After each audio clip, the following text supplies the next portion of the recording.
Nyenggol berarti. Iki. Kronologi Porsche tabrak Honda Jazz di Tol Kertosono Caruban, 2 luka ringan.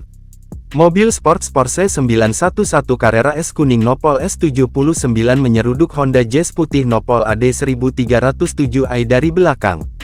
Kecelakaan tersebut terjadi di Tol Kertosono Caruban KM 644+600B, Kabupaten Nganjuk, Jumat tanggal 31 Mei tahun 2024 sekira pukul 9.15 waktu Indonesia Barat.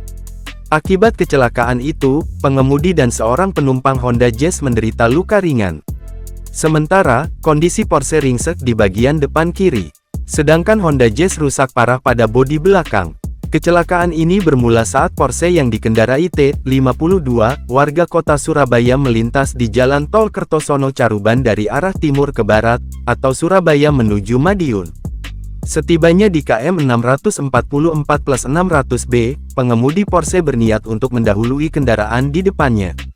Pengemudi Porsche bermaksud mendahului dengan mengambil lajur kiri.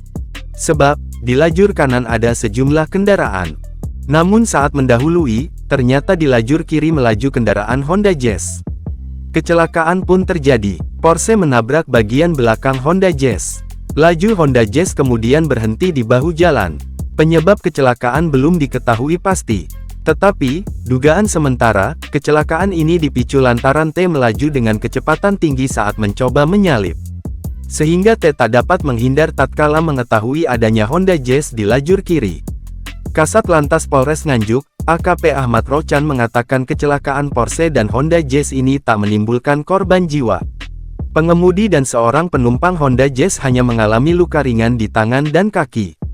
Pengemudi Honda Jazz diketahui berinisial YB36 dan penumpang S61.